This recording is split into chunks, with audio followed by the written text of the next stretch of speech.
My hands are not as steady as they used to be. I am 91 years old now, and when I look down at these fingers, they remind me of the roots of an old tree that has weathered many seasons. But you know what is still steady? My memory.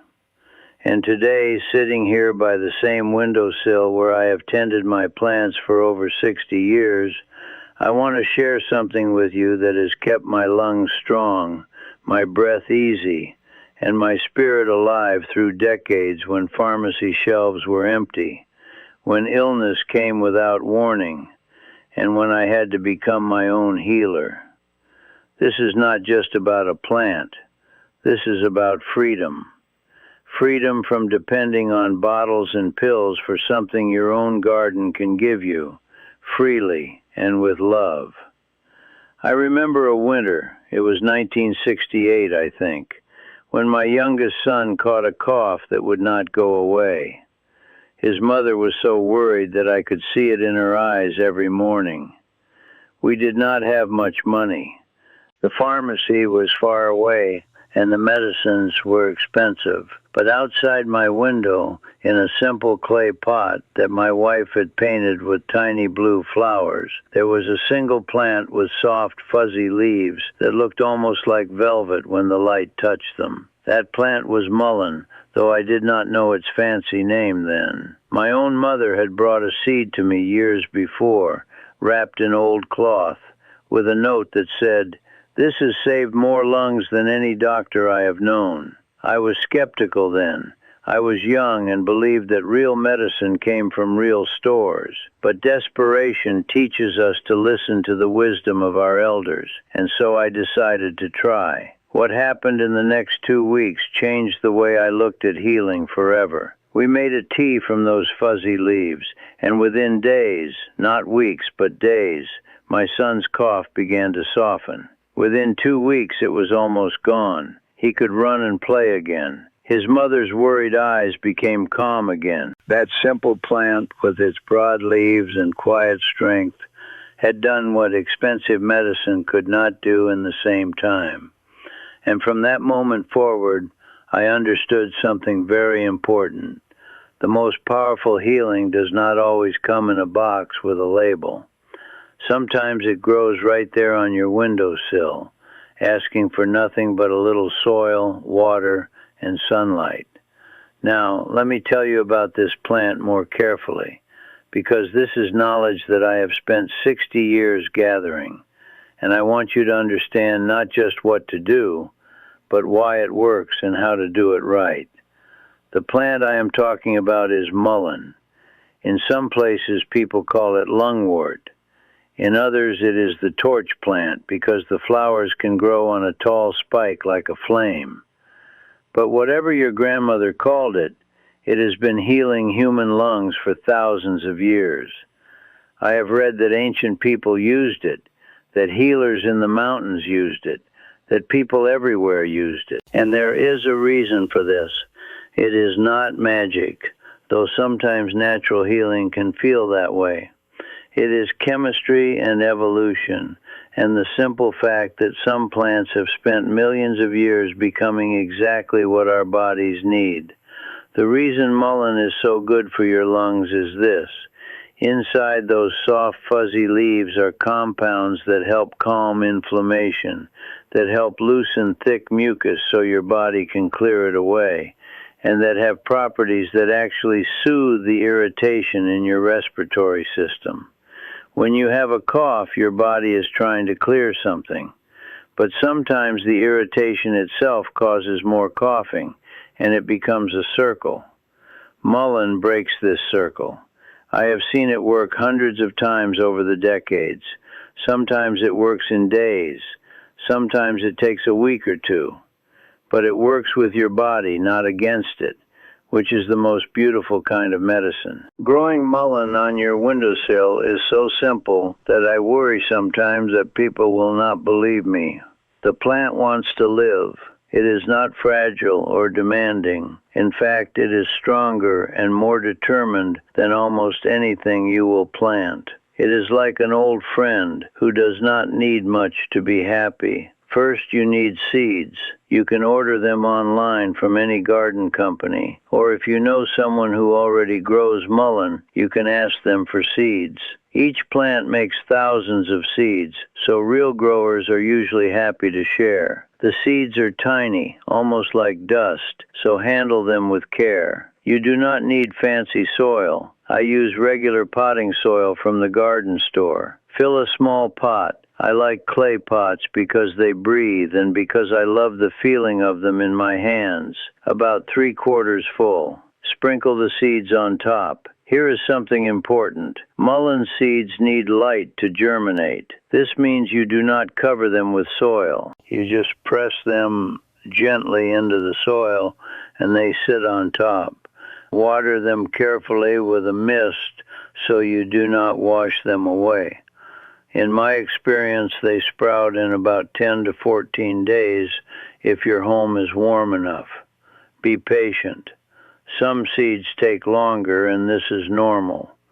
Once they sprout, they grow slowly at first. This is okay.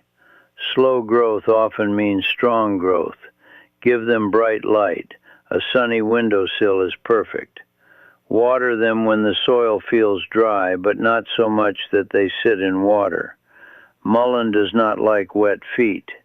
In about 2 to 3 months, your seedling will be big enough to move to a larger pot if you wish, or you can plant it directly outside if your weather is warm enough. The beautiful thing is that in the second year, the plant will flower and make seeds of its own. You can save these seeds and grow new plants forever. You will never need to buy them again. Now let me share something that I have learned about the harvest, because this is where many people make mistakes. You do not pick the leaves when the plant is young. You wait until the plant has grown strong, usually in its second year. The best leaves are those in the middle of the plant, the ones that are full grown but still tender. I like to pick them early in the morning, after the dew is dried but before the heat of the day. There is something about plants picked at this time. They seem to have more life in them. You can use the leaves fresh, but they are stronger when dried. I spread mine on clean cloth in a dark, dry place for about 2 weeks until they are crispy and ready to store. When someone in my house has a cough, or when winter is coming and I want to protect our lungs, I make a tea. This is the simplest medicine. Take 1 handful of dried mullein leaves, or about 1 tablespoon if you are being careful with measurement, and place them in a cup. Pour boiling water over them and let them steep for about 10 minutes. Then strain the leaves out very carefully through a fine cloth or strainer. You want to catch any small hairs from the leaf because these can scratch your throat. The tea should be a pale golden color, and it should smell a little bit like honey and earth. Drink this once or twice a day when you have a cough, or once a day during winter as a protection. It tastes slightly bitter and slightly sweet at the same time. I have also made a cough syrup that my grandchildren love. You take the tea I just described, but make it stronger by using 2 handfuls of leaves in a cup of water. Strain it very carefully through cloth to remove all the leaf particles. Then add 1 cup of honey. Real honey if you can find it, not the clear syrup that comes in plastic bears. Heat this gently on your stove, stirring it together. Do not boil it, because boiling destroys the good properties. Just warm it until the honey and tea are fully mixed. Let it cool and pour it into a clean glass bottle. This syrup will last for months in your cupboard. A spoonful in the morning and a spoonful at night, and coughs disappear so fast that people ask you what expensive medicine you are using. But you know the truth. It is just the sun and the soil and a plant that has been healing since before there were any pharmacies at all. There is another way to use mullein that I learned from an old healer in the mountains. I forget her name now, but I will never forget her face. She taught me to smoke mullein for deep lung irritation. You dry the leaves very carefully, and then you can add them to herbs for smoking, or you can smoke them gently in a pipe. This is different from smoking tobacco. You are not doing this to look cool or to feed an addiction. You are doing this as a medicine, slowly and with intention.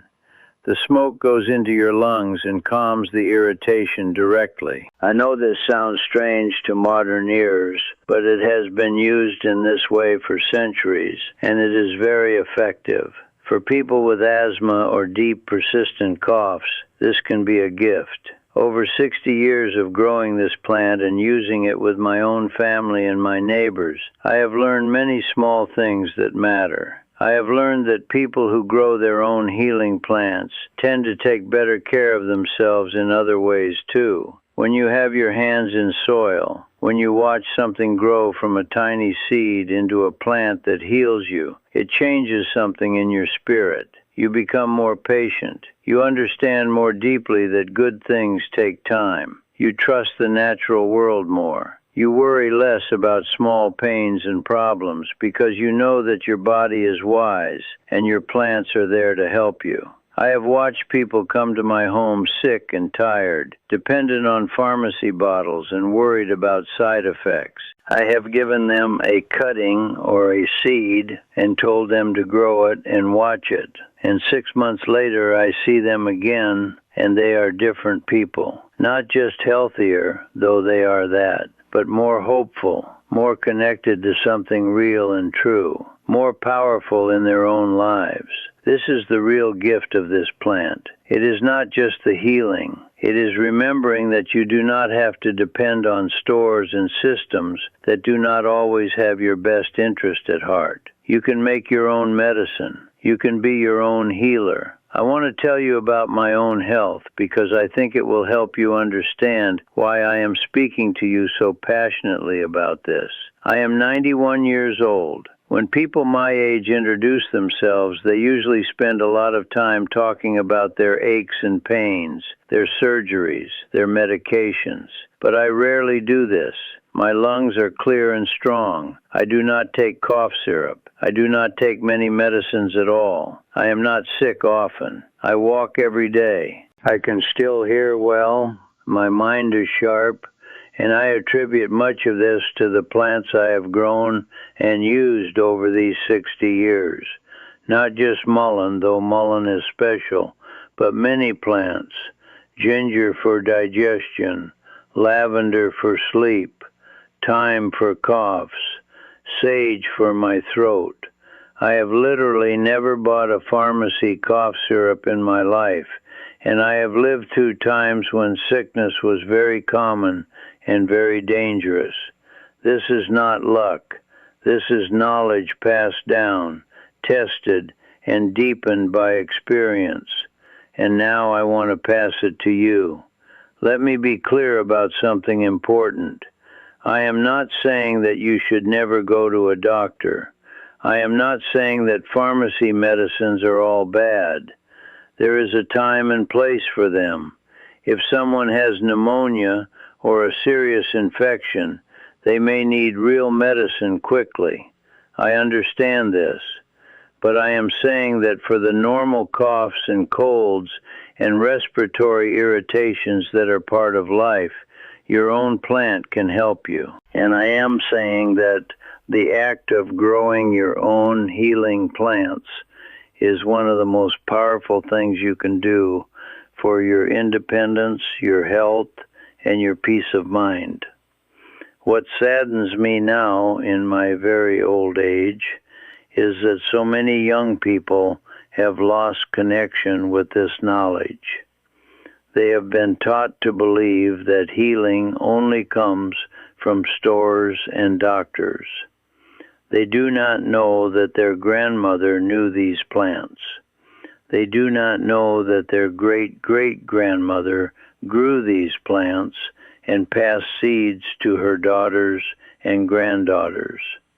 And when my generation passes away, much of this knowledge will pass with us unless we speak it aloud and write it down and teach it to those who are listening. This is why I am here today speaking to you. This is why I am sharing this knowledge, because I will not be here forever. My hands will not always move. My voice will not always be strong. But the knowledge can live on. The seeds can live on. The plants can live on. And your grandchildren can have the same gift that I received from my mother, a simple plant on the windowsill that can keep them healthy and whole and connected to the real world. I want you to imagine your own windowsill in the middle of winter. It is cold outside. Snow might be falling. But on your windowsill, there is a pot with green mullein leaves. And in your kitchen, in a glass jar on a shelf, there is your own homemade cough syrup made from plants you grew yourself. Your child or grandchild comes home with a cough. Instead of driving to the pharmacy, instead of waiting in line, instead of worrying about cost or side effects, you go to your windowsill. You harvest some leaves, you make some tea, and within days the cough is gone. This is not a dream. This is not a complicated wish. This is something that you can do, starting this week. Here is what I want you to do. I want you to order some mullein seeds today. They are cheap, usually just a few dollars. I want you to plant them this week. I want you to watch them grow, and I want you to tell someone about them. Tell your neighbor. Tell your family. Tell anyone who will listen, because this is how knowledge spreads. This is how we keep each other alive and healthy. This is how we become less dependent on systems that do not care about us and more connected to the earth that always has. I do not know how much longer I will be here. I am very old, and I am at peace with this. But before I go, I want to know that I have given something to you, something real and useful and alive. I want to know that when I am gone, there will be people growing mullein on their windowsills, making cough syrup in their kitchens, and feeling strong and healthy and free. This is my legacy. Not money or things, but seeds, knowledge, and the belief that you are powerful enough to heal yourself. The most important thing I have learned in 91 years is this. The world is trying to make you small. It is trying to make you dependent. It is trying to convince you that you cannot do anything without permission and payment. But you can. You can grow. You can heal. You can create. You can be whole. And it starts with something as simple as a seed and a pot of soil on your windowsill. I believe in you. I believe that you can do this. I believe that you will feel the power of growing your own medicine and healing your own body. And I believe that you will pass this knowledge to someone else, and it will spread like seeds on the wind, changing the world, one windowsill at a time. Thank you for listening to an old person's story today. Thank you for caring about your own health and your own independence. And thank you for letting me share the deepest wisdom of my long life with you. If this resonated with you, if this felt true in your heart, please subscribe to this channel, because there is so much more wisdom to share, and I want to make sure it reaches you. Every subscription tells me that the old knowledge still matters, that there are still people who want to learn, that we are not forgotten. Subscribe now, and let us grow something beautiful together.